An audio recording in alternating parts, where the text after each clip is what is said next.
welcome back. It's been a little while since my last video. I was at school trying to finish up the semester there and it went pretty well. I got back last Thursday and then Friday night we ran a dog hollow with the crate. It was basically a new track. I went there one time last year, almost exactly a year ago, and didn't really learn a whole lot. And then this time, I'll post some clips in this video, but it went okay.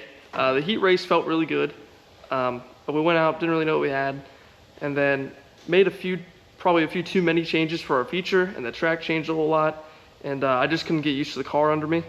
They also had a really interesting way of running the race that evening. Their hot laps and heat race were pushed together. So you'd run out for hot laps, and then you do like a green, white, checkered, and then line up for your heat race immediately after. So we really didn't have much time to test on the track at all beforehand. So we just went out there with whatever we had on the car and made it work.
issues during the feature. I think I spun twice by myself, and then started 5th, spun to the back, which is like 10th, and then worked back up to 7th and finished there. So nothing got destroyed. Was really unfortunate to end that way. Yeah. Today we are covering the 525.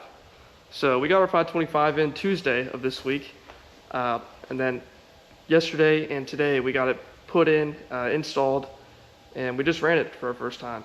So what does it take to go from 604 to a 525 here? Well, this was a fairly simple installation. We have our Ingram 525, our Henry's headers, stealth carb, all that stuff. That's the package that we got from Ingram. I'd say the first thing you need to prepare for is metric wrenches, because most of us dirt racers don't have a lot of metric wrenches in our toolbox, and you're going to need those for bell housing bolts, motor mount bolts, header bolts. The other major thing that we kind of had to play with a little bit was with the current Burt 525 flywheel.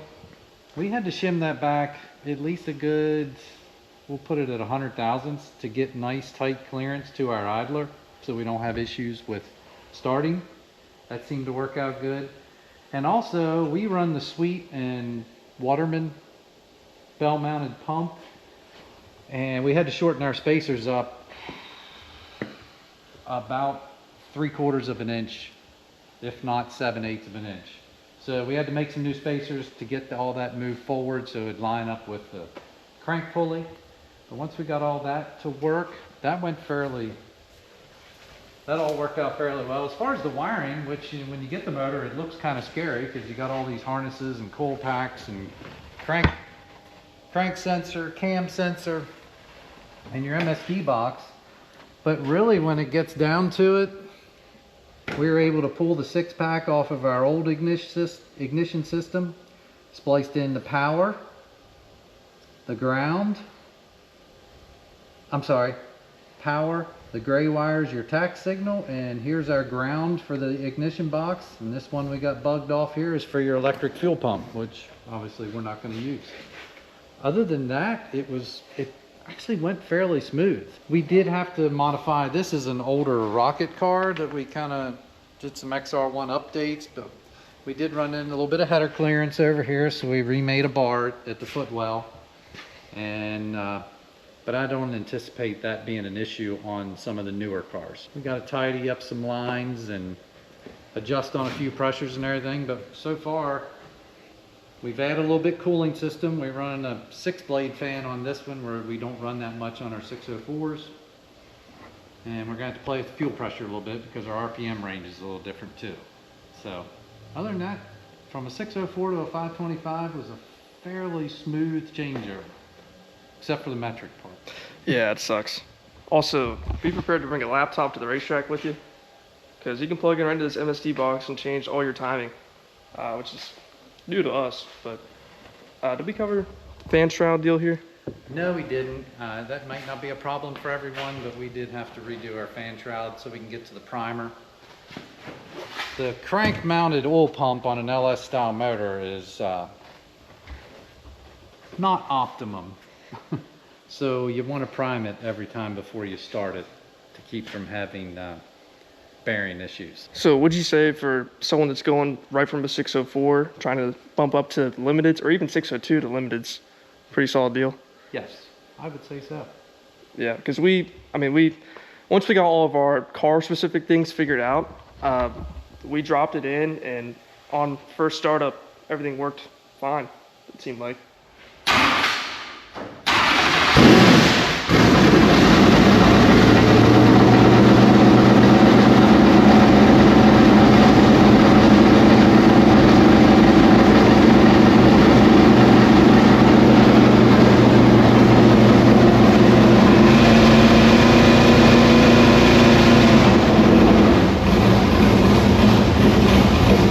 We had on the dyno there too, and we learned a decent bit.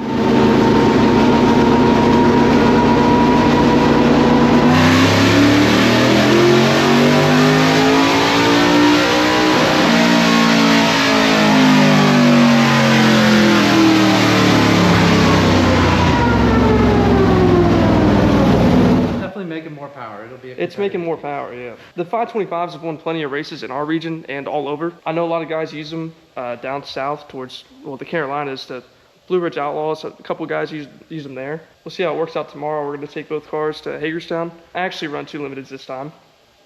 But yeah, it's late. We're ready to go home. We've been here for probably 14 hours or so now, trying to get everything figured out between the 2 cars. We had the ANC motor out over the last week to get refreshened, the 358 in that car. So we had to do basically 1.5 engine swaps this week, and we're tired. But we got a little work to do in the morning to get everything buttoned up. So yeah, see if we can have a good night tomorrow night. All right, so a little bit shorter video this week. I'm trying to get back into the swing of things. But like always, thank you guys for watching. Be sure to stay tuned for tomorrow to see how the 525 does on the track. Be sure to like and subscribe as well. That helps me out a lot. And yeah, thanks guys. See you next time.